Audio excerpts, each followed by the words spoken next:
Assalamualaikum warahmatullahi wabarakatuh. Halo semuanya, kembali lagi bersama aku Nur Hasanah di Learning Journal bagian kedua. Oke, di video kali ini aku akan menceritakan pengalaman apa saja dan pelajaran apa saja yang kemarin aku dapetin di mata kuliah Public Speaking.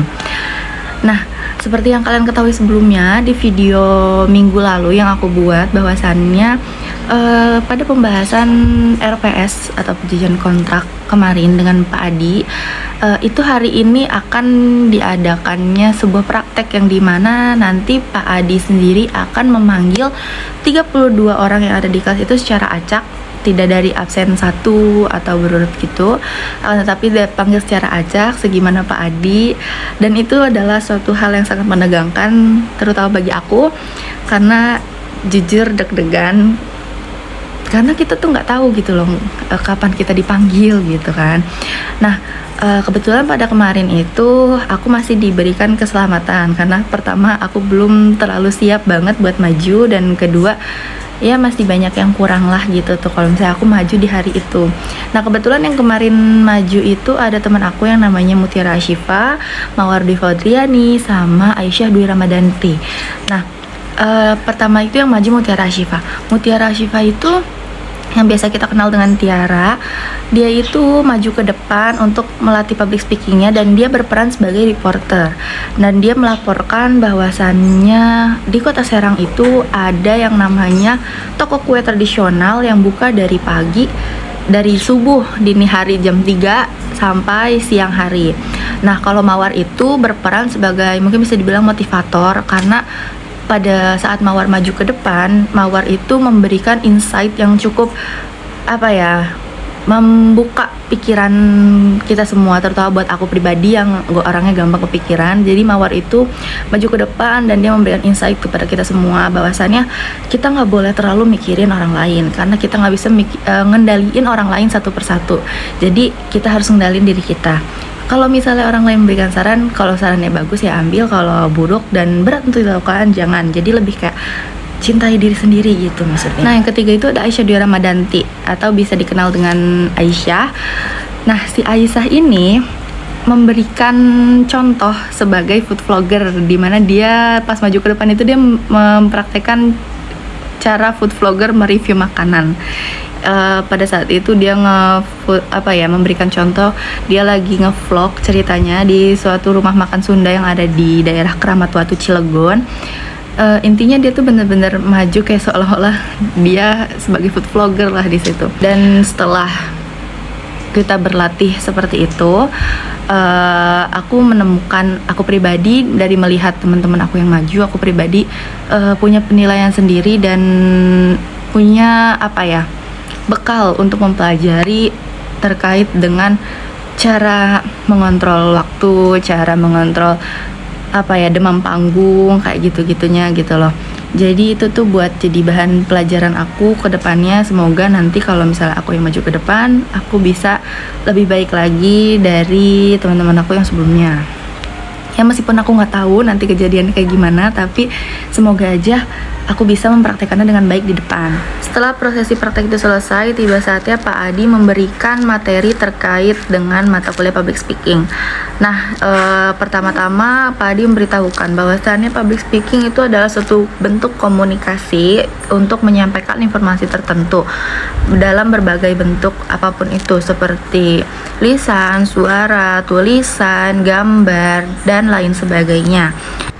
Nah, proses public speaking tersebut itu harus tersusun, terstruktur, terencana, dan bahkan harus bisa teridentifikasi dengan halayak publik. Tujuannya itu adalah untuk bisa mempengaruhi atau bisa juga menghibur halayak umum gitu loh.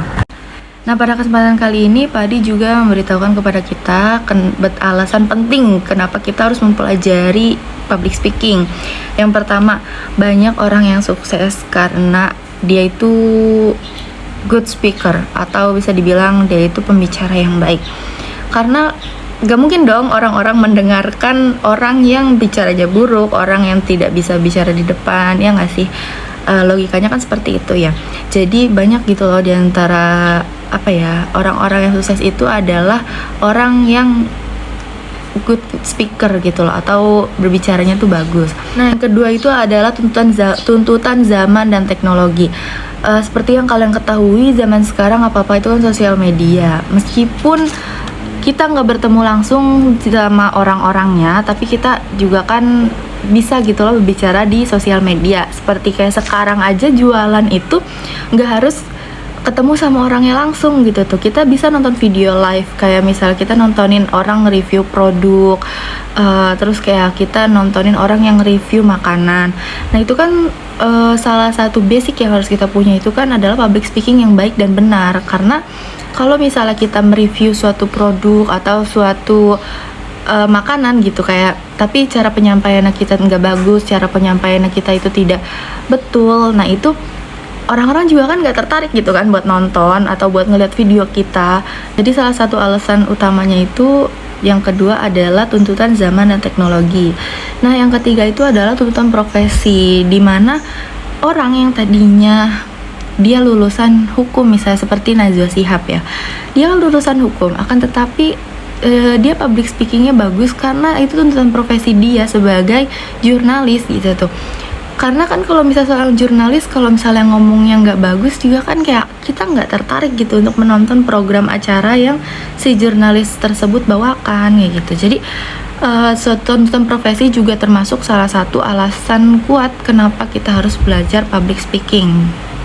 Nah, tadi kan udah kita bahas terkait dengan pengertian, terus alasan penting mengapa kita harus belajar public speaking juga udah. Sekarang yang terakhir adalah solusi. Solusinya nggak banyak, hanya satu dan hanya dua, dan itu sangat penting dan nggak ada lagi gitu selain itu, yaitu solusinya adalah rajin-rajin berlatih dan berdoa. Yaps, rajin-rajin berlatih, karena kalau misalnya kita jarang berlatih berbicara di depan orang banyak, kita kan nggak bisa nih mempelajari apa kesalahan kita saat kita berbicara di depan orang banyak tersebut. Kayak misalnya kalau kita takut mencoba gitu tuh, nantinya kita bakal gak tahu apa sih yang kurang di diri kita, apa sih yang kurang di dalam kita berbicara di depan orang banyak gitu. Nah yang terakhir itu ada berdoa. Nah kita harus berdoa gitu loh sebelum memulai kegiatan apapun itu. Kita jangan lupa berdoa agar semuanya bisa dipermudah, bisa diperlancar. Terutama dalam hal public speaking ini itu sangat penting agar kita bisa dibantu sama Allah Subhanahu Wa Taala, agar kita diberi kemudahan dalam berbicara dan diberi kelancaran serta dikurangi rasa cemasnya oleh Allah Subhanahu Wa Taala. Pada intinya jangan lupa terus berlatih agar kita bisa memperlancar kembali public speaking kita dan kita bisa menjadi good speaker di masa yang akan datang. Oke, mungkin cukup sekian video learning journal di bagian 2 kali ini. Jangan bosan-bosan buat nontonin video aku dan see you in the next time. Bye bye. Wassalamualaikum warahmatullahi wabarakatuh.